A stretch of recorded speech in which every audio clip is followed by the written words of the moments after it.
안녕하세요. 사연 읽어주는 남녀입니다. 오늘도 와주셔서 감사합니다. 구독과 좋아요 부탁드리며 오늘의 사연 시작하겠습니다. 안녕하세요. 저는 60대 초반 남성입니다. 열심히 살다 보니 어느새 이 나이가 됐네요. 젊었을 때 전 착각을 하고 살았어요. 특별한 사람은 따로 있고 세상은 그들만을 위한 것이라고 생각했죠. 근데 이만큼 살아보니 제가 틀렸다는 걸 알게 됐어요. 누구 하나 특별하지 않은 사람은 없는 것 같아요. 그래서 전 수저 얘기가 나오면 많이 불편했습니다. 수저 얘기로 따지면 전 흙수저로 태어나 금수저가 된 사람이거든요. 잘난 척을 하자는 게 아니라 사람의 운명은 얼마든지 바꿀 수 있다는 걸 말하고 싶어서 사연을 쓰게 됐어요. 전 결혼을 하면서 평생의 은인을 만났습니다. 아내는 아니고요. 아내를 낳아주신 장모님입니다. 저한테 그분은 장모님이자 엄마, 인생의 스승이나 다름없어요. 그분이 떠난 지 벌써 25년이나 지났네요. 장모님 얼굴에 먹칠을 하지 않기 위해 오늘도 전 열심히 살고 있습니다. 아내와 전 장모님의 가게를 물려받아서 운영하고 있어요. 지금도 가게 한쪽 벽엔 장모님의 사진이 걸려 있네요. 전 초년 고생을 아주 심하게 했습니다. 수시로 끼니를 거를 정도로 가난하게 자랐죠. 제가 12살 때 부모님은 한날 한시에 돌아가셨어요. 사실 부모님이 계셨을 때도 행복하지만은 않았습니다. 아버지의 주사, 폭력으로 힘들었고 어린 제 눈에 세상은 온통 회색빛이었어요. 젊은 시절 전 아무런 희망이 없었습니다. 결혼도 출세도 남의 일 같기만 했어요. 더욱이 돈 많은 부자가 되는 건 딴 세상 얘기 같았죠. 그런 제가 결혼이라는 걸 할 수 있었던 건 기적이나 다름없었어요. 아직도 결혼식 전날이 생생하게 기억나네요. 실감이 안 나서 잠이 안 오더라고요. 장가갈 당시 저한테 있었던 건 죽어라 모은 돈과 제 몸뿐이었습니다. 전 12살 때 부모님을 사고로 잃었어요. 두 분이 장사를 하셨는데 새벽에 물건을 떼어 오다가 뺑소니를 당하셨죠. 고아가 된 제게 잡을 수 있는 유일한 끈은 친할머니였어요. 그때도 이미 병들고 연로하셨던 할머니는 슬픔에 잠길 새도 없이 어린 손자를 맡으셔야 했습니다. 12살의 전 제가 생각해도 꼴통이었어요. 부모님이 살아 계셨을 때도 지독하게 말을 안 들었는데 할머니 밑에서 살게 되니 더 아나무인이 돼버렸죠. 돌이켜보면 부모님 돌아가시고 더 삐뚤어졌던 것 같아요. 애들한테 시비도 걸고 툭하면 선생님한테 말대꾸도 하고 그러다 맞고 혼나면서 하루가 그냥 지나가는 날이 없었습니다. 알아주는 장난꾸러기다 보니까 전학도 몇 번 했어요. 한 번은 담임 선생님이 절 붙잡고 물으셨죠. 영태야, 마음 잡고 공부 좀 해. 하늘에 계신 부모님이 보시면 얼마나 마음 아프시겠어. 공부 열심히 해서 할머니 기쁘게 해드려야지. 네가 이러면 안 돼. 곧 중학생도 될 텐데. 선생님은 부모님 계세요? 그렇다는 선생님 얘기에 전 이렇게 말했습니다. 선생님이 저 같으면 어떻겠어요? 선생님 같은 어른도 엄마 아빠 다 계신데 나는 없잖아요. 솔직히 매일같이 화만 난다고요. 주변 애들 보면 다 엄마 아빠 있고 집에 돈도 많은데 왜 우리 엄마 아빠만 그렇게 빨리 갔는지 이유를 모르겠어요. 할머니한테 물어보면 그게 다 하늘의 뜻이라 그러는데 그런 거면 하늘은 나를 미워하는 것 같다고요. 다 싫어요. 공부는 왜 해요? 나 같은 꼴통이 해서 뭐 하게요? 그런 이유로 전 공부도 안 하고 애들이랑 싸우기만 했던 것 같아요. 중학교 들어갈 땐 일부러 먼 학교로 갔는데 오히려 낫더라고요. 거기선 말썽 부리는 것도 잠잠해졌어요. 내가 부모가 있는지 없는지 말썽꾸러기인지 아닌지 아무것도 모르는 애들 속에서 그냥 조용히만 지냈고 전 말 수 없는 애로 통했어요. 학교가 끝나면 일부러 먼 거리를 돌아서 오곤 했습니다. 텅 빈 들판에서 아무도 몰래 엄마 아빠도 불러보고 엉엉 울기도 했어요. 어린 나이에도 세상이 원망스러웠죠. 도시락도 제대로 못 사가는 내 신세가 처량하고 싫었던 것 같아요. 그나마 고등학생 돼서는 아르바이트를 해서 용돈도 쓰고 할머니 맛있는 것도 사드리고 했는데 하늘은 제게서 할머니마저 빼앗아 갔습니다. 제가 20살이 되던 해 할머니가 숨을 거두셨어요. 또래 애들은 대학 간다, 군대 간다, 뭘 배운다, 계획이 많았는데 전 그런 것도 없었어요. 그냥 주유소에서 아르바이트를 하면서 하루하루 때우는 게 다였습니다. 할머니는 나이가 많이 드셔서 거동이 불편하셨을 때였죠. 하루는 주유소에 출근하는데 할머니가 제 바지를 잡아 끌었어요. 할머니 왜? 나 늦었어. 가봐야 해. 할머니는 이불 밑에서 지갑을 꺼내더니 저한테 그걸 줬어요. 여러분이 10,000원권이 수두룩 하더라고요. 순간적으로 눈이 커졌지만 아무리 철이 없어도 그 돈은 홀랑 가져갈 수가 없었습니다. 쌈짓돈 왜 주냐고 물었더니 할머니는 말이 없으셨어요. 절 한없이 바라보기만 하셨죠. 전 괜히 화가 났습니다. 퉁명스럽게 물어봤던 것 같아요. 돈 이렇게나 많으면서 왜 그렇게 아꼈어? 좋아하시는 거나 실컷 사두시지. 할머니 뭐 잡수고 싶어? 내가 퇴근하면서 사올게. 닭백숙? 단팥죽? 말만 해, 내가 사올게. 그래도 할머니 됐다고 뼈만 남은 손을 휘젓기만 했어요. 자꾸만 그 돈을 나한테 주면서 맛있는 거 사 먹으라고 하는데 괜히 신경질이 나더라고요. 전 괜히 더 툴툴거리면서 집을 나왔어요. 그날은 유난히 일이 바빴죠. 퇴근할 때 아는 형을 만나 술 한잔도 했습니다.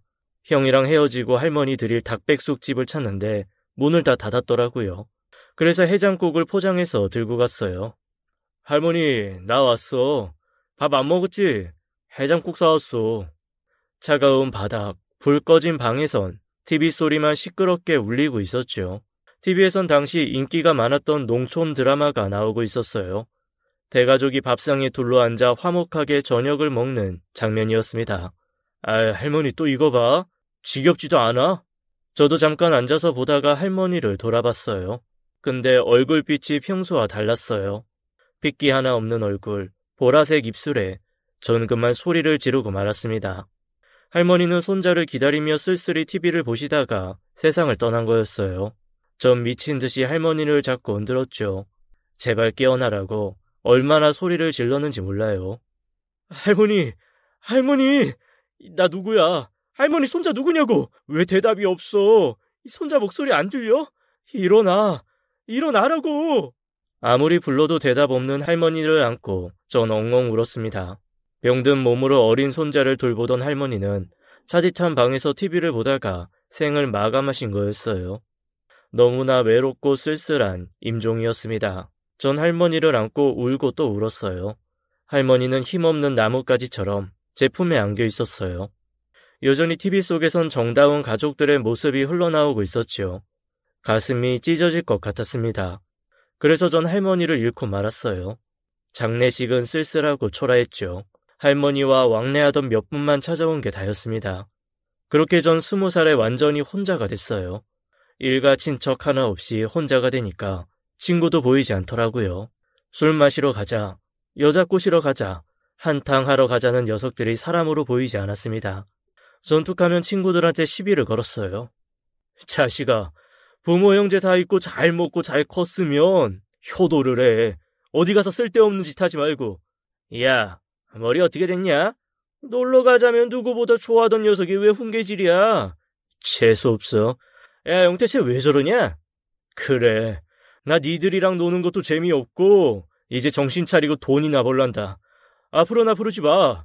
내가 너희랑 같냐? 니들은 부모 밑에서 실컷 어리광 부려도 되지만 난 아니야. 미래가 없다고. 나 간다. 앞으로 니들 놀 때 나 부르지 마. 알겠어? 그렇게 친구들과도 연을 끊었죠. 그때부터였어요. 전 돈만 생각하게 됐습니다. 가난하고 부모가 없어도 돈이 있으면 만사가 쉬울 것 같았고 살아보니 그게 사실이었습니다. 돈은 사람을 움직이게 하고 환경을 바꿔주더라고요. 왜 그 생각을 진작 못했는지 너무 늦은 건 아닌지 조바심이 났죠. 남들은 더럽고 힘들어서 안 하는 일도 젊은 저는 다 찾아서 했어요. 돈 되는 일은 무조건 했던 것 같아요. 막힌 하수구 청소부터 온갖 잡다하고 더러운 일까지 도맡아 했죠. 근데 일을 하다 보니까 또 새로운 게 보였어요. 많이 배운 사람들은 편하게 책상에 앉아서 돈을 버는데 심지어 저는 꿈도 못 꿀 액수를 번다는 걸 알고 그제야 공부를 해야겠다는 생각이 들었어요. 그때가 26살쯤 됐을 때예요. 전 독하게 공부를 하기로 마음먹었습니다. 이미 머리가 굳었을 것 같았지만 지금이라도 공부를 하지 않으면 평생을 돈의 노예로 살 것 같았어요. 젊어도 하루는 24시간이었고 분명 몸으로 하는 일에는 한계가 있었습니다. 기술을 익혀도 지식이 받쳐주면 돈을 훨씬 많이 벌 수 있을 것 같았습니다. 전 방통대에 들어가 공부를 하기 시작했어요. 머리가 아주 나쁜 건 아니었는지 늦게 공부를 시작해 열정이 따라줬는지 다행히 공부는 생각보다 어렵지 않았어요. 학점도 잘 따고 졸업까지 순조로웠습니다. 그때부터 운이 좀 풀리는 것 같았어요. 나이가 애매해서 취직이 어렵지 않을까 했는데 취직도 잘 됐고요. 중소기업이었지만 알짜배기 회사라는 곳에 들어가게 됐습니다. 합격 소식을 듣고 전 핸드폰을 든 채로 90도로 폴더 인사를 했어요. 감사합니다. 정말 감사합니다. 열심히 하겠습니다. 그리고 처음 들어간 회사에서 만난 사수가 제 아내였어요. 아내의 첫인상은 지금도 기억납니다. 얼마나 쌀쌀맞게 굴던지 무슨 로봇이랑 일하는 줄 알았어요. 나 다른 건 참아도 일 대충 하는 건 못 보거든요. 맡은 일 분명하게 처리하고 보고도 누락되는 일 없었으면 좋겠어요.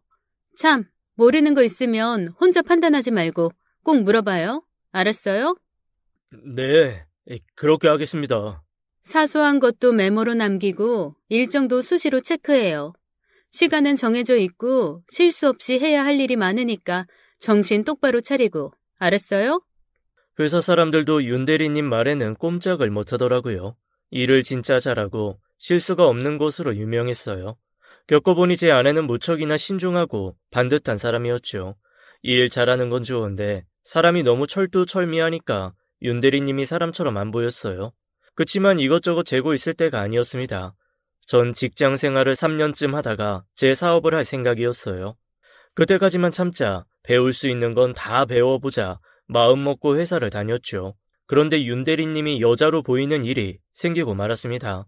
회사에서 1박 2일 워크숍을 갔는데 평소 술 한 잔을 안 마시던 선배가 맥주 한 잔을 마시고 긴장이 풀어졌나 봐요. 그 자리에서 멋있게 노래를 한 곡 부르는데 그 모습에 그만 반하고 말았습니다. 당시 아내가 부른 노래는 보랏빛 향기라는 노래였는데 목소리도 얼마나 굵고 예쁘던지 한눈에 반하게 된 거였어요. 저도 모르게 혼잣말을 했죠. 지금 노래 부르는 저분 윤 대리님 맞아요? 딴 사람 아니에요? 윤 대리님 맞아. 몰랐는데 대학 가요제에도 나갔던 사람이래. 노래 진짜 잘하지. 우리도 1년에 한두 번 듣는 게 전부야. 매력 있지 않아? 일도 잘하고 노래도 잘하고. 그때부터였던 것 같아요. 전 윤 대리님의 눈에 들기 위해서 일도 열심히 하고 와이셔츠도 더 빳빳하게 다려 입었어요. 생전 관심도 없던 젤도 발라보고 남자 향수도 찾아보고 그랬습니다. 아침에 출근하면 제 책상을 치우는 척하면서 몰래 윤 대리님 책상도 치웠어요. 근데 열정이 지나쳤는지 큰 실수를 하고 말았죠. 여기 있던 메모지 하나 못 봤어? 이상하다. 분명 여기 뒀는데. 중요한 건데 어디 갔지? 선배, 뭐 찾아요? 초록색 손바닥만한 종이 혹시 못 봤어? 박대리 지금 출장 가서 다시 물어보지도 못하는데 어떡해. 비행기 아니라 통화도 안 되는데. 시간 좀 체크해봐. 도착까지 몇 시간 남았는지. 아직 7시간은 좋게 걸릴 텐데요. 큰일 났네. 그 큰일은 제가 저지른 거였죠. 무역회사라 그날 안에 선박을 띄울 일이 있었는데 윤 대리님이 메모지에 적어놓은 중요 사안을 청소한답시고 버린 거였어요. 회사엔 비상이 걸렸고 하루가 꼬박 걸려 일은 간신히 처리가 됐습니다. 야근 마치고 집에 가는 길에 너무 미안해서 이실직고 했어요. 그 메모 제가 버린 것 같다고요. 그랬더니 윤 대리님이 이렇게 말하는 거였습니다. 나 알고 있었어. 매일 아침 내 책상까지 청소한다며? 그걸 어떻게 아셨어요? 봐서 알겠지만 나 청소 생전 안 하잖아. 뽀얗던 먼지가 안 보이더라고. 말해봐. 왜 그런 거야? 날 좋아하기라도 하는 거야? 왠지 이때를 놓치면 안 될 것 같았어요. 전 용기를 내서 고백을 했습니다. 네, 저 선배 좋아해요. 지난번 워크숍 때 노래 부르시는 모습 보고 완전히 반했어요. 선배 때문에 그 노래를 하루에도 몇십 번씩 듣는다고요. 저 책임져요. 그래 주셔야겠어요. 뭐? 책임지라고? 내가 뭘 어쨌다고? 전 그날 이후 윤 대리님한테 공개적으로 애정 공세를 펼쳤습니다. 상사였지만 제가 늦게 공부에 들어갔기 때문에 나이는 같았어요. 회사 안에 소문이 쫙 났고 모두 놀란 눈치였죠. 제 정성이 통했는지 윤 대리님이랑 저는 사귀게 됐고 결국 결혼까지 하게 됐어요. 제 입장에선 기적 같은 일이었죠. 연애 경험이 처음인 전 윤 대리님, 아니 이제는 여자친구가 된 미호기한테 푹 빠져 정신을 못 차렸어요. 연애 기간만큼은 돈이 아닌 사랑을 쫓던 전 아내와의 결혼 후 다시 원래의 제 모습으로 돌아왔습니다. 결혼까지 하고 보니 제 삶의 목표는 더 분명해졌어요. 우린 모아둔 돈을 반반씩 모아서 낡은 아파트의 전세로 들어갔습니다. 원래 돈을 쫓던 인간이라 그런지 초라하게 시작한 결혼 생활에 성이 차지 않았어요. 돈을 더 많이, 빨리 벌어야겠다라는 생각이 더 확고해졌죠. 신혼도 짧게 즐기고 전 오로지 돈 버는 일에만 혈안이 됐어요. 새벽에 목욕탕 청소, 낮에는 회사, 퇴근 후에는 대리 운전까지 할 수 있는 건 다 했습니다. 아내는 그런 절 많이 걱정했어요. 새벽부터 밤늦게까지 너무 무리하는 거 아니야? 사람이 잠을 못 자고 어떻게 살아? 대리 운전이라도 그만둬. 밤에는 사람이 쉬어야지. 남들 놀 때 놀고 잘 때 자면 돈은 어떻게 벌어? 돈은 그렇게 버는 게 아니야. 벌 수 있을 때 한 푼이라도 더 벌어야지. 부자 되는 게 쉬워? 돈보다 건강이 먼저 아니야? 요새 당신 너무 피곤해 보여. 그리고 우리 같이 있는 시간이 너무 없잖아. 당신 너무 돈돈하는 것 같아서 걱정이야. 그래도 저는 아내에게 걱정 말라고 때가 되면 여유를 찾을 때가 있을 거라고 오히려 설득을 했습니다. 그랬더니 아내가 이런 말을 하더라고요. 당신 보면 우리 엄마랑 참 비슷한 게 많아. 내가? 장모님이랑 어떤 부분이 비슷한데? 우리 엄마 시도 때도 없이 돈돈하는 게 지겨워서 그런 사람은 절대 안 만나야지 했는데 당신이 이럴 줄은 진짜 몰랐어. 나랑 연애할 땐 왜 안 그런 척 했어? 이렇게 돈만 하는 사람인 줄 몰랐네. 아내가 왜 그런 얘기를 하는지 모르지 않았어요. 장모님은 여장부에다 유명한 한정식 집을 하시면서 돈을 갈고리로 쓸어 모으는 분이었습니다. 식당에 가장 인기 있는 메뉴는 게장이었어요. TV나 잡지에 여러 번 소개될 정도로 유명한 곳이었죠. 그런 곳의 사장님인 장모님은 깐깐하고 한성격 하시는 분이었습니다. 이것도 결혼한 지 한참 지나서 알게 된 거예요. 결혼 당시 아내는 장모님이 작은 백반집을 하신다고 했거든요. 장모님은 가족들이 식당에 오는 걸 싫어한다고 해서 한 번도 찾아가지 않았어요. 게다가 전 평소에 장모님을 무서워하고 웬만하면 피하곤 했죠. 살면서 이런 분은 처음 뵀던 것 같아요. 첫 인상부터 대쪽 같은 분이었죠. 눈빛으로 사람을 압도하는 게 있었어요. 자네, 어려서부터 부모 없이 자라면서 세상이 호락호락하지 않다는 건 깨달았겠지? 네, 알고 있습니다. 내가 결혼을 허락하는 이유는 딴 게 아니야. 자네가 허튼 짓은 안 할 것 같아서 우리 미옥이 주는 거네. 대신 약속하게 사기, 도박, 바람, 술 다 절대 안 되네. 그럼 당연하죠. 그런 거 다 저한테 해당 없는 얘기입니다. 결혼을 했으면 일단 처자식은 먹여 살릴 수 있어야 해. 그러자면 게으름 피는 건 절대 안 되네. 또 내 딸 미옥이가 겉보기엔 똑부러지는 것 같아도 물은 데가 있어. 그런다고 자네까지 술에 물 탄 듯 물에 술 탄 듯 굴면 집안에 망조드는 거야. 알아들어? 초면에 너무 그러지 마, 엄마. 엄마 아들도 아니잖아. 너랑 결혼하면 이제 내 식구 될 거 아니야. 내 사위가 되려면 자격이 필요해. 자네 암튼 정신 똑바로 차리고 살아야 돼. 무슨 말인지 알겠나? 아내가 회사에서 철두철미하던 성격이 어디서 나왔는지 이해가 됐어요. 장모님은 결혼 전부터 부지런히 살아라, 낭비하지 말아라, 분수에 맞게 살라는 말씀을 여러 번 하셨죠. 전 장모님이 솔직히 어려웠습니다. 부모님 일찍 돌아가시고 할머니 밑에 살면서 전 잔소리에 익숙하지 않았어요. 뭐든 제 스스로 누구의 간섭 없이 살다가 어른이 무섭게 가르치니까 거부감 같은 것도 들었죠. 아내한테도 여러 번 말했어요. 장모님 어렵고 불편하다고, 가급적 당신이 함께 있어주면 좋겠다고요. 다행히 아내는 이해를 해줬어요. 자기도 학생 때 너무 힘들었다면서 그래도 전 약과라고 하더라고요. 그러고 보면 아내도 참 무던한 사람이었어요. 장모님 대쪽 같은 성격도 이해하고 저 같은 사람도 만나주는 걸 보면 아내는 외모만큼이나 성격도 미인이었습니다. 결혼을 하고 안정을 찾게 되니까 옛 친구들을 다시 만나게 됐어요. 그때까지도 전 장모님이 작은 백반집을 하고 계시는 줄 알고 있었죠. 그러자 장모님에 대한 뜻밖의 얘기를 듣게 됐습니다. 형태 너 장가 잘 갔더라. 일부러 그 집 딸이랑 사귄 거 아니야? 무슨 소리야. 우리 장모님? 말도 마라. 얼마나 깐깐하신지 말도 못해. 돈은 많으시겠지. 그 정도 깐깐함이면 1원 한 장 허투루 안 쓰실 게 뻔해. 아니, 나도 돈돈하면서 살지만 우리 장모님 앞에선 기도 못 펴. 세상에서 우리 장모님이 난 제일 무섭다니까. 이 자식 순 맹탕이네. 네 장모님 엄청 부자인 거 여태 몰랐어? 야, 수십억 대 자산가라고. 수십억 대 자산가? 무슨 그런 유언비어를 퍼뜨려. 내 와이프도 그런 얘기 한마디도 없었다고. 장모님 작은 백반집 하시면서 엄청 아끼신다는 얘기만 들었는데 무슨 소리야.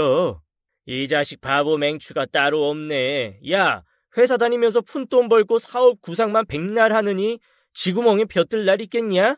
장모님 옆에 딱 붙어 있어야지. 옆에서 딸랑딸랑 아부를 떨어야 그 돈이 다 네 돈 될 거 아니야. 동창 녀석은 저보고 헛똑똑이라고 난리를 쳤어요. 동창의 부모님이 장모님과 아는 사이라면서 얘기를 해주더라고요. 장모님 식당이 있는 자리가 시장 거리에서 제일 비싸고 지방 노른자 땅도 사두신 게 많다는 얘기였어요. 현금도 상당히 많고 상가 건물도 있는 데다 내는 세금도 어마어마하다는 거였습니다. 집에 오는데 얼떨떨했어요. 장모님이 자산가일 줄은 꿈에도 생각하지 못했거든요.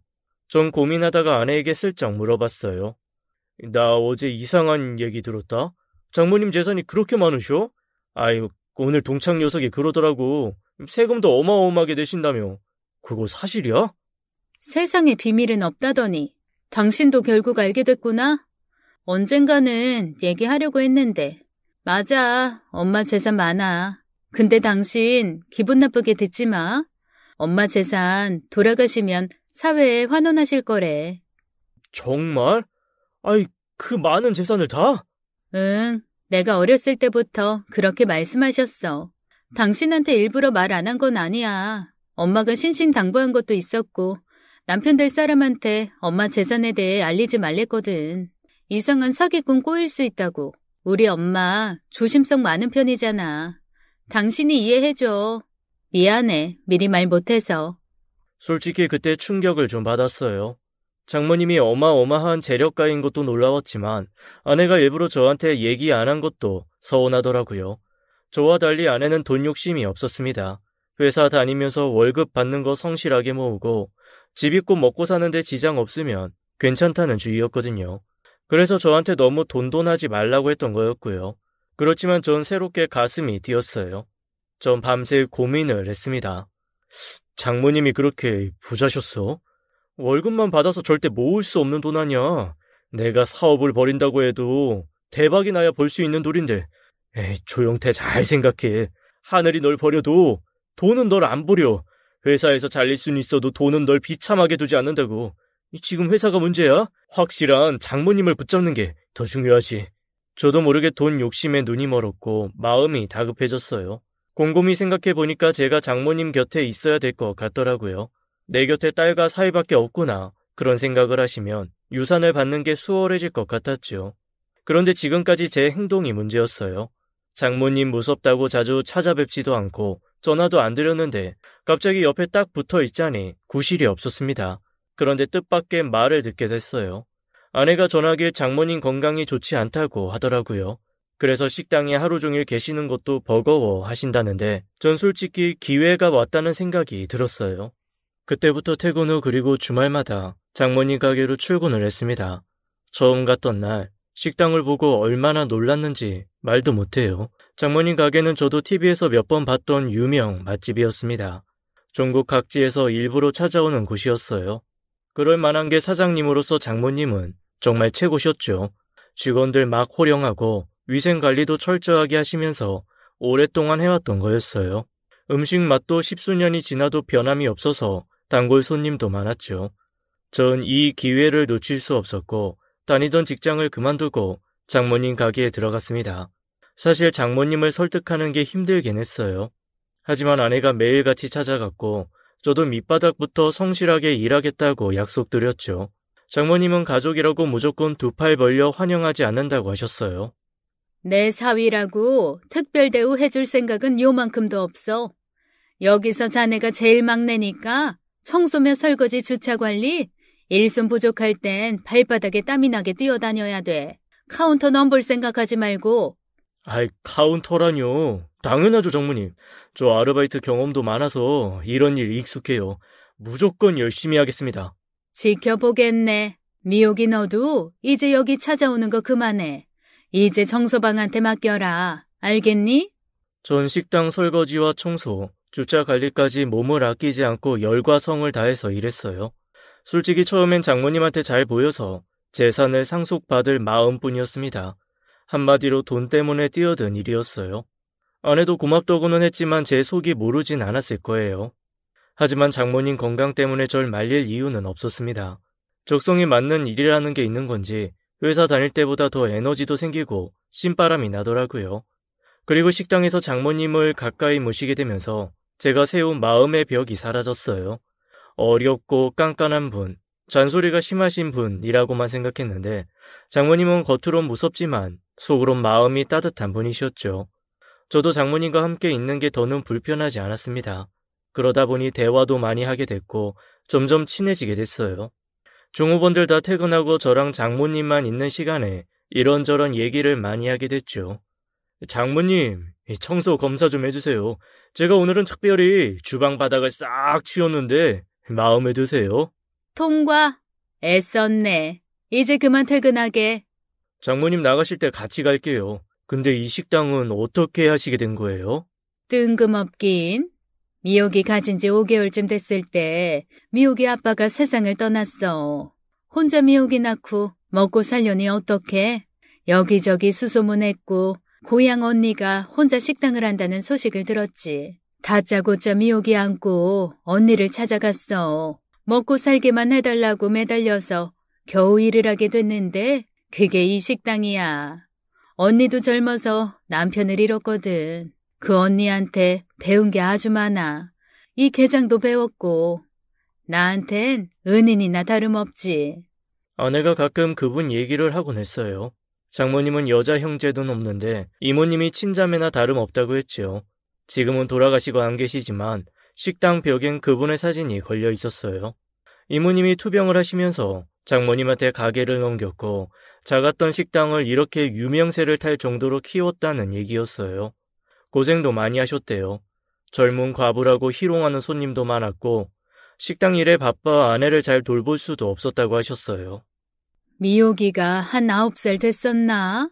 그날따라 일이 늦게 끝나서 퇴근도 늦었지. 근데 자는 미옥이가 끙끙 앓는 거야.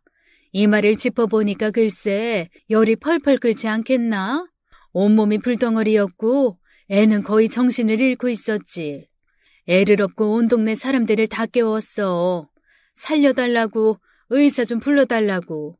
우리 애가 죽어간다고. 다행히 동네 사람이 의사 선생님을 불러줘서 겨우 살았어. 그때 얼마나 놀랐는지 아직도 기억이 생생하네. 미옥이가 잘못되면 나도 살아갈 이유가 없지 않았겠나. 전 문득 궁금해졌어요. 그렇게 고생하시며 키운 딸을 왜 저에게 보내셨는지 묻게 됐죠. 장모님은 제 눈빛을 보고 결정을 했다고 하셨어요. 얼굴도 까칠하고 깡말라 볼품없었지만 눈빛이 강하면서도 따뜻하게 보여서 결혼을 허락했다고 하셨습니다. 사람을 많이 겪어봐서 이제는 눈빛만 봐도 안다면서 이런 게 연륜이라고 농담까지 하셨어요. 고생을 모르는 사람이랑 아는 사람은 세상 보는 눈이 다르다면서 만약 아내가 철 모르는 부잣집 자제를 데려왔다면 고민을 했을 거라고 하시더라고요. 그리고 제게 배움을 멈추지 말라고도 하셨습니다. 장모님은 글자를 모르셨어요. 까막 눈이라고 무시당하는 일이 많아서 틈틈이 한글 공부를 하는 중이셨죠. 돈이야 많이 벌지만 글자 앞에선 쪼그라드니 살 수가 없잖아. 늦게라도 배우기 시작한 거 잘한 일 같아. 미옥이가 애를 많이 썼지. 부동산 계약이나 중요한 일 있을 때 꼭 미옥이를 데리고 다녔으니까. 자네 내 딸한테 잘해줘야 해. 무뚝뚝한 엄마 밑에서 걔도 속 많이 썩었을 거야. 참, 몇 시나 됐지? 빨리 퇴근해. 우리 미옥이 혼자 둘 거야? 네, 장모님. 그럼 먼저 퇴근할게요. 내일은 쉬는 날이니까 내 딸이랑 데이트 좀 해. 손주는 언제 안겨줄 거야? 아내는 제가 식당 일도 곧 잘하고 장모님과 잘 지내는 걸 보고 놀라더라고요. 처음에는 며칠 못 버티고 나올 줄 알았대요. 성격이 비슷한 사람이 만나면 잘 못 사귀는데 저랑 장모님이 잘 지내는 게 신기하고 놀랍다는 얘기였죠. 성격이 비슷한 사람이 만나면 부딪히고 깨지잖아. 근데 당신이랑 엄마 의외로 되게 잘 지내네. 고마워. 한시름 났어. 얘기 나눠보니까 장모님 진짜 대단하신 것 같아. 진짜 멋있으셔. 당신도 고생 많았다고 하시더라. 모녀가 닮은 점이 상당히 많다니까. 내가 장가 하나는 진짜 기가 막히게 잘 들었다. 아내도 어떤 면에선 대단했어요. 장모님 재산이 그렇게 많은데 돈 욕심을 안 내는 게 제 입장에선 너무 놀라웠죠. 저도 그때쯤 조금 변화가 생기긴 했어요. 장모님을 가까이 지켜보니까 잘 사는 게 어떤 건지 생각해 보게 되더라고요. 건강이 좋지 않으신 장모님은 식당에 매일 계시지는 못했습니다. 오전에 나오셔도 오후에는 자리를 비우셨어요. 집에서 쉬신다고 하셨는데 걱정이 많이 됐어요. 아내가 병원에 모시고 간다고 해도 장모님은 한사코 거절하셨죠. 그날도 장모님이 일찍 집에 들어가신 날이었어요. 오후 서너 시쯤 낯익은 아이들이 밥을 먹으러 왔습니다. 장모님은 동네 결식 아동들한테 공짜로 식사를 제공하고 있었어요. 아이들이 오면 장모님은 두 팔 벌려 환영을 해주시고 맛있는 음식들을 잔뜩 내주셨죠. 하지만 일부 종업원들은 싫어했어요. 특히 식당에서 오래 일한 한 실장님 불만이 많았죠. 한 실장님은 권위적인 편이라 다들 찍소리도 못하는 분위기였어요. 장모님만 자리를 비우면 군기를 잡고 종업원들한테 명령조로 말하곤 했죠. 그날도 애들이 왔는데 한 실장이 투덜거리는 거였습니다. 사장님은 저런 거지들한테 왜 자꾸 공짜 밥을 주는 거야? 아우, 정말 이해를 못하겠어. 오늘은 밥 대충 주고 빨리 내보내자. 이따가 단체 손님도 있단 말이야. 구석자리 주고 밑반찬도 다 줄 거 없어. 두세 가지만 주고 얼른 보내. 전 웬만하면 한 실장이 하는 일에는 참견을 안 하려고 했어요. 하지만 그날은 좀 심하다는 생각이 들었습니다. 우리 식당 반찬 가짓수도 많은데 애들한테 고작 3개가 전부였어요. 찌개도 재료도 안 넣고 멀겋게 끓이더라고요. 그 모습에 전 기분이 확 상했습니다. 아무리 애들이라지만 차별받는 거 모를 리가 없었어요. 전 아무 말 없이 주방에서 고기를 구웠습니다. 좋은 고기를 푸짐하게 구웠고 한 실장이 4가지 말라고 한 각종 밑반찬들이랑 게장도 같이 내갔어요. 전 아이들한테 음료수까지 주면서 마음 편히 배부르게 먹고 가라고 했어요. 애들은 제 눈치를 보더니 허겁지겁 고기를 먹기 시작했죠. 그 모습을 보니 제 어린 시절이 생각났습니다. 부모님 돌아가시고 할머니 밑에서 자라면서도 가난하기는 마찬가지였어요. 하루 종일 먹지도 못하고 굶을 때가 많았습니다. 성장기에 고기 반찬도 잘 못 먹으니 늘 허기가 지고 배가 고팠어요. 하루는 만두가게 앞에서 떠날 수가 없었습니다. 뽀얀 고기 만두가 너무 먹음직스러워 보였어요. 그래선 안 됐는데 저도 모르게 손이 나가고 말았죠. 혀와 입 안이 다 데일 정도로 허겁지겁 만두를 먹고 있는데 순간 뺨에서 불이 나더라고요. 에이 도둑놈, 어디 돈도 안 내고 만두부터 먹어? 너 돈 없는 거 다 알아. 이 칸도 크지 어디서 도둑질이야? 경찰서 가자. 당장 경찰서로 가자고. 전 그렇게 혼나는 와중에도 뜨거운 만두를 허겁지겁 먹었습니다. 모욕을 당하면서도 입 안의 만두는 너무 맛있었어요. 변명도 하지 않고 핑계도 대지 않고 훔친 만두를 정신없이 먹었던 기억은 제 마음에 아프게 남아있었죠. 그날 할머니는 가게 주인한테 머리가 땅에 닿도록 사과를 해야 했어요. 저도 무릎 꿇고 빌었죠. 잘못했다고, 다시는 안 그러겠다고, 손이 발이 되도록 빌었습니다. 주인 아저씨는 저한테 당장 가라고 하더니 돌아서는 저와 할머니에게 욕을 퍼부었어요. 생거지 같은 것들, 가난하면 욕심을 내질 말아야지. 능력도 없으면서 왜 남의 만두를 넘봐? 야야 소금 갖고 와봐. 확 뿌려버리게. 그런 기억은 왜 지어지지도 않는지 떠오를 때면 너무 힘들고 서러웠죠. 다 큰 뒤에도 비슷한 광경만 봐도 가슴이 미어졌습니다. 근데 제 행동이 한 실장 눈엔 거슬렸던 것 같아요. 절 가게 뒤편으로 불러내더라고요. 하는 말이 저렇게 잘해주면 동네 거지 같은 아이들이 다 몰려온다고 대충 먹이고 빨리 내보내야 한다는 거였어요.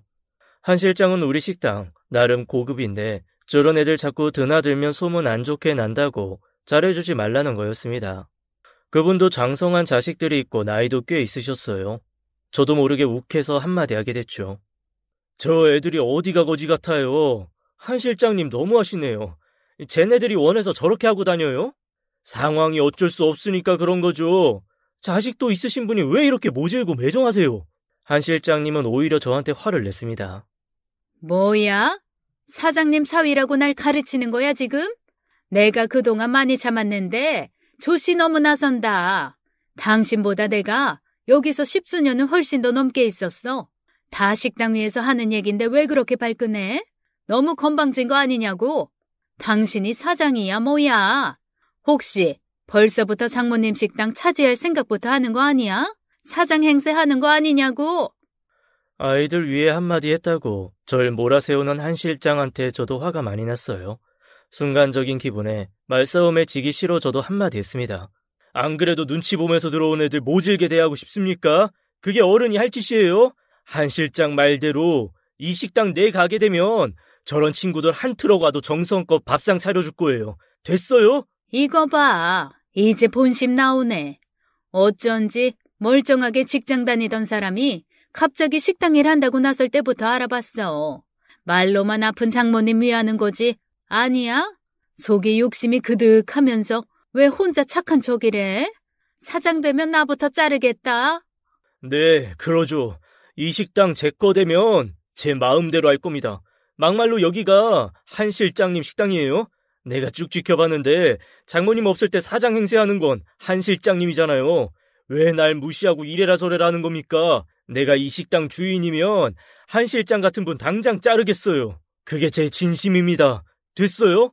그때였어요. 절 노려보던 한 실장이 깜짝 놀라면서 자리를 피하더라고요. 뒤를 돌아보니까 장모님이 계셨습니다.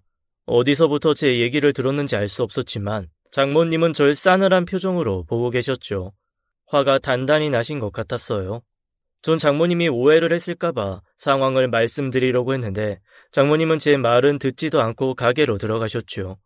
이후에도 저한테 말 한마디 안 하시고 냉랭하셨습니다. 그날 오후 한 실장이 장모님께 뭐라고 하더라고요. 그만두겠다면서 우는 거였어요.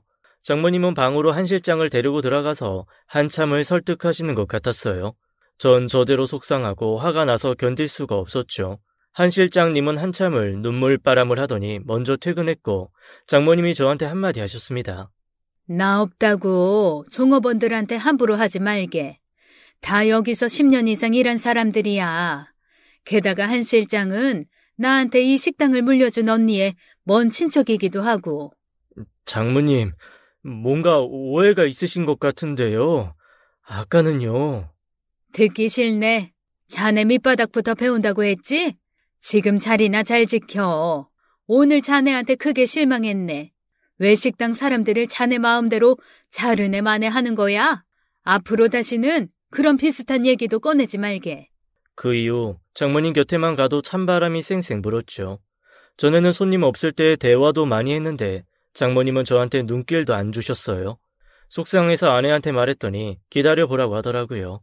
성격이 대쪽 같으셔서 한번 화나면 무섭지만 풀리는 것도 순식간이라고 했죠. 전 하루하루가 정말 불편했습니다. 장모님도 냉정하시고 한 실장을 비롯한 다른 직원들도 저한테 거리를 두더라고요. 아마도 한 실장님이 분위기를 이끄는 것 같았어요. 전 거기서 싸우기도 싫고 차라리 입 다물고 있는 게 나을 것 같아 묵묵히 일만 했습니다. 설거지, 주차관리, 식당 청소를 처음보다 더 열심히 했던 것 같아요.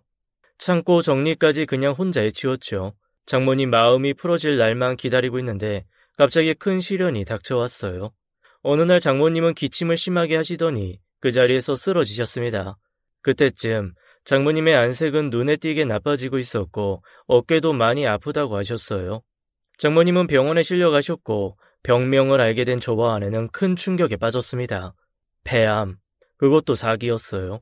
저희는 너무 놀라서 정신을 못 차릴 지경인데 장모님은 시종 일관 담당하셨어요.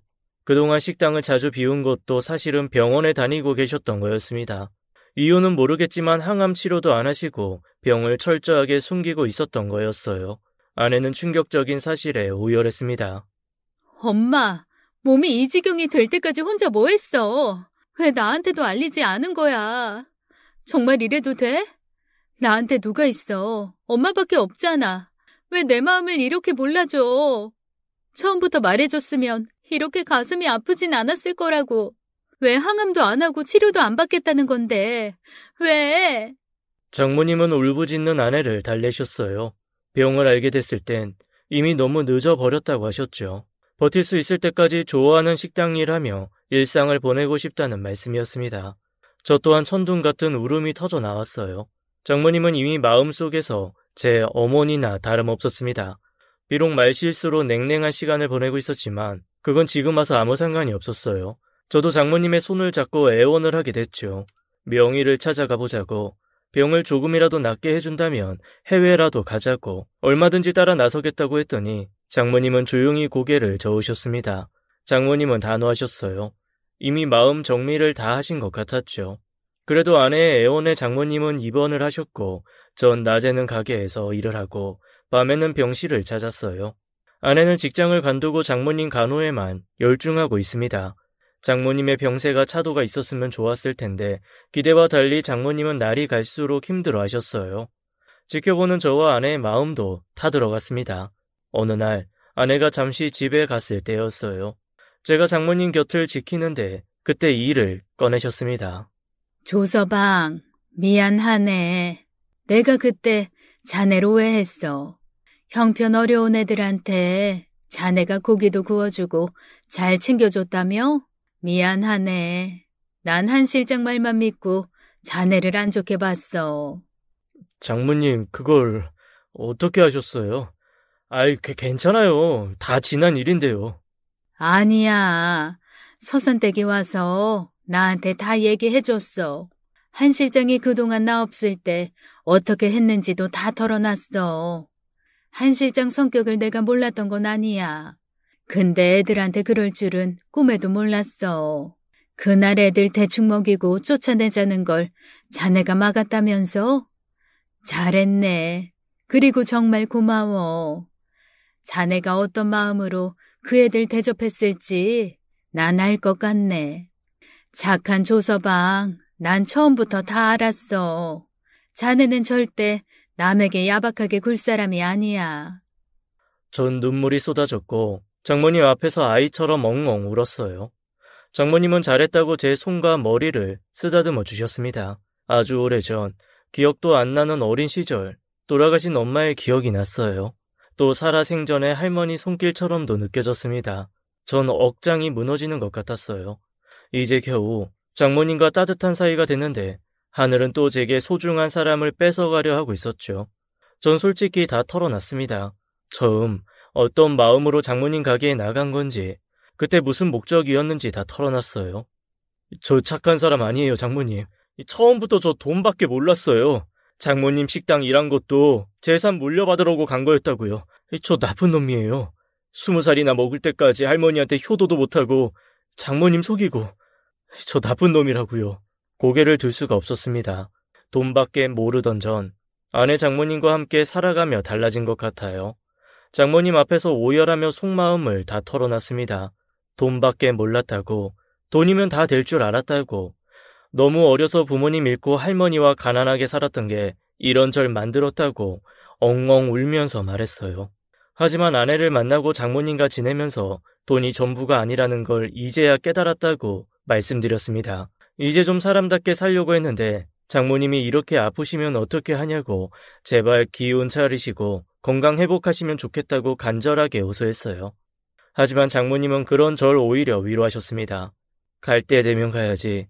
억지로 명줄 붙잡고 있으면 되겠냐면서요. 저한테 다 괜찮다고 하셨습니다. 대신 아내를 잘 부탁한다고 하셨어요. 한평생 자식 든든함 느끼며 살았다고, 결혼하고 행복하게 사는 거 볼 수 있어 좋았다고 하시면서 저한테 당부하셨습니다. 나 세상 떠나면 누구보다 우리 미옥이 아껴주게. 하나밖에 없는 딸이라서가 아니라 우리 미옥이 아주 괜찮은 애야. 자네도 잘 알고 있지? 내가 가면 혼자 소갈이 많이 할 텐데 그게 걱정이야. 자네가 따뜻하게 잘 보듬어줘. 그리고 조서방, 또 한 가지 부탁이 있네. 왜 자꾸 마지막을 생각하세요? 건강 회복하셔서 저희랑 행복하게 잘 살 생각을 하셔야죠. 자네는 아직 창창할 때라 몰라. 나는 알 것 같네. 나 얼마 안 남았어. 내가 이 세상 떠나면 내 자개장 문갑 한번 열어보게. 맨 오른쪽 도자기 밑에 있는 자개장 열어봐. 잊지 말고 꼭 그리해주게. 마지막을 준비하며 유언처럼 말씀하시는 장모님을 도저히 말릴 수가 없었습니다. 사무치는 마음에 전 눈물을 참을 수가 없는데 장모님은 꼿꼿하고 담담하셨어요. 아프신 분이 오히려 더 침착하셨습니다. 그 후 장모님은 시시각각 상태가 나빠지셨어요. 2주 후 호흡마저 힘들어하시던 장모님은 저와 아내가 지켜보는 자리에서 마지막 숨을 거두셨습니다. 미옥이는 아이처럼 장모님한테 매달렸어요. 엄마, 안 돼. 엄마, 눈 좀 떠봐. 나만 두고 가면 어떡하라고. 엄마, 일어나. 엄마. 저 또한 장모님의 임종을 지키며 세상이 무너지는 것 같았습니다. 아내는 오열하다 쓰러졌고 전 그런 아내를 지키고 다독이며 겨우 장례식을 마쳤어요. 빈소에는 조문으로 온 사람들로 넘쳐났습니다. 살아생전 장모님의 삶이 어땠는지 알 수 있었어요. 오셔서 저희를 위로해 주시고 장모님에 대한 얘기를 해주시는데 하나같이 다 장모님이 베풀고 나누고 사셨던 내용이었습니다. 어려울 때 도와주셔서 너무 감사했다고, 또 그런 여장부가 없었다고 하는데 그때마다 전 가슴이 뜨거워졌어요. 우리 장모님, 많이 배우지도 못하시고 일찍 남편을 잃고 힘들게 사셨는데 끝이 너무나 숭고했습니다. 전 돌아가신 장모님께 큰 존경심을 느꼈어요. 그리고 슬퍼하는 아내를 있는 힘껏 위로하고 챙겼습니다. 앞으로 장모님의 자리까지 아내의 텅 빈 마음을 채워주고 싶다는 생각도 했어요. 장모님은 납골 땅에 모셨습니다. 그곳은 해도 잘 들고 참 아름다운 곳이었습니다. 잘은 모르지만 우리 장모님 좋은 곳으로 가셨을 거라는 확신이 들었어요. 아내는 그런 말을 하더라고요. 이상해, 여보. 여기 오니까 너무 따뜻해. 엄마가 우리 옆에 있는 것 같고 여기에 잘못인 것 같아. 저도 그런 기분이 들더라고요. 그렇게 장모님 장례를 끝내고 집으로 돌아왔어요. 전 지친 아내를 챙겨주고 장모님 댁으로 바로 갔습니다. 들어가며 장모님하고 불렀지만 적막한 집에선 아무 소리도 나지 않았습니다. 팔 하나가 뚝 떨어져 나간 것 같았어요. 장모님이 키우시던 어항에 물고기 밥을 주고 전 집을 찬찬히 둘러봤어요. 제 력가라고 하기엔 너무나 소박하고 서민적인 집이었습니다. 자신을 위해선 사치 낭비가 없었던 장모님이셨어요. 유일하게 비싼 돈을 줬다는 가구가 자개장이었죠. 이것도 아내가 어렸을 때 사셔서 몇십 년 동안 곱게 쓰신 거였어요. 전 장모님 말씀대로 자개장 문갑 맨 오른쪽 문을 열었습니다. 들여다보니 작은 함이 있었어요. 그걸 열어보니 통장과 도장이 있고 삐뚤빼뚤 쓰인 유언장이 있었습니다. 늦게나마 한글을 배우시던 장모님의 글씨였어요. 가지런하진 않아도 한자 한자 정성을 들인 티가 났습니다. 장모님은 현금과 가게, 땅과 상가 건물 모두를 저와 제 아내에게 남긴다고 하셨어요. 어떻게 쓸지는 모두 저희의 뜻에 따르겠다고 하셨습니다. 눈물이 왈칵 쏟아졌어요. 어린아이 같은 글씨체였지만 장모님의 고단한 삶과 굳은 결심을 엿볼 수 있는 유언장이었습니다. 텅 빈 장모님의 집에서 전 아이처럼 엉엉 울었어요. 손등으로 눈물을 훔치고 바로 옆에 문갑도 열어봤죠. 거긴 책들과 공책, 필통이 가지런히 놓여 있었습니다. 한글 공부를 하던 장모님이 쓰던 공책과 한글책이 있었어요. 필통엔 뾰족하게 깎은 연필이 한가득 있었고 하나하나 이름을 쓴 견출지도 붙어 있었죠. 얼마나 애지중지하셨을지 눈에 보이는 듯 했습니다. 전 장모님의 노트와 책을 보다가 눈물을 쏟아냈어요. 장모님의 성함이 너무나 예쁘고 가지런한 필체로 쓰여 있었어요. 이름 석자 쓰시면서 얼마나 뿌듯하고 행복해 하셨을지 그 마음이 느껴져 전 가슴을 치며 통곡하고 말았습니다. 이후 장모님의 집을 정리하며 아내는 자개장을 저희 집으로 가져왔어요. 그것만큼은 못 버리겠다고 하더라고요. 그리고 장모님의 많은 재산도 유산으로 받게 됐습니다. 이 사실을 알고 동창 녀석들은 저 대신 환호성을 지르더라고요. 그렇게 돈돈하더니 소원 풀었냐며 제 등을 치는데 과거에 제가 너무 부끄럽고 창피해 할 말이 없었습니다. 전 아내에게 물려받은 재산을 어떻게 할 건지 물었어요. 엄마 살아계셨을 때 여러 번 그러셨거든. 사회에 다 환원하고 싶다고. 특히 불쌍하고 어렵게 크는 아이들 도와주고 싶다고 하셨어. 엄마가 많이 배우지 못해서 학교 세우는 건 어렵고 밥 못 먹고 제대로 못 입고 기죽어 사는 애들이라도 도와주고 싶다고 여러 번 말씀하셨거든. 엄마 그 소원 들어드리고 싶은데 당신 어떻게 생각해? 당신이 싫다면 나도 다시 생각해 볼게. 싫긴. 갑자기 이렇게 많은 재산을 갖게 되니까 기분이 이상하다. 내가 일군 것도 아니잖아. 장모님 살아생전 소원 나도 들어드리고 싶어. 그렇게 하는 게 마음이 편할 것 같아. 우린 한 달이 넘도록 심사숙고한 끝에 재산의 상당 부분을 결식아동을 위해 사회에 기부를 했습니다. 장모님이 물려주신 가게 수입만으로도 저희 두 부부 충분히 먹고 살만했어요. 지금은 25년째 장모님의 가게를 운영하며 살고 있습니다. 그 사이 2남 1여도나 다 키웠고요. 특히 하나 있는 딸이 장모님을 많이 닮았습니다. 배포도 크고 의지도 강하고요. 지금은 의대 공부를 하고 있는데 녀석이 돈 벌 궁리보다는 사회에 도움되는 일을 하고 싶다고 고민하고 있네요. 장모님 살아 계실 때 일하셨던 여사님들도 끝까지 계시다가 은퇴하셨어요. 지금은 개장의 인기와 외국인 손님들까지 몰려서 하루하루 정말 바쁘게 살고 있습니다. 장모님이 돌아가신 지 20년이 훌쩍 넘었지만 아직도 새벽에 출근하면 장모님이 계신 것 같아요. 식당 곳곳에 남아있는 그분의 정성 어린 마음은 세월이 많이 지나도 없어지지 않는 것 같습니다. 제 이야기 어떻게 들으셨어요? 사연 쓰면서 아내와도 대화를 많이 했네요. 선물 같은 아내, 그리고 인생에 큰 가르침을 주신 장모님께 지금도 감사한 마음뿐입니다. 제 이야기는 여기서 마칠게요. 감사합니다. 지금까지 사연 읽어주는 남녀였습니다. 끝까지 함께 해주신 여러분 감사드리며 저희는 다음 사연으로 돌아올게요. 감사합니다.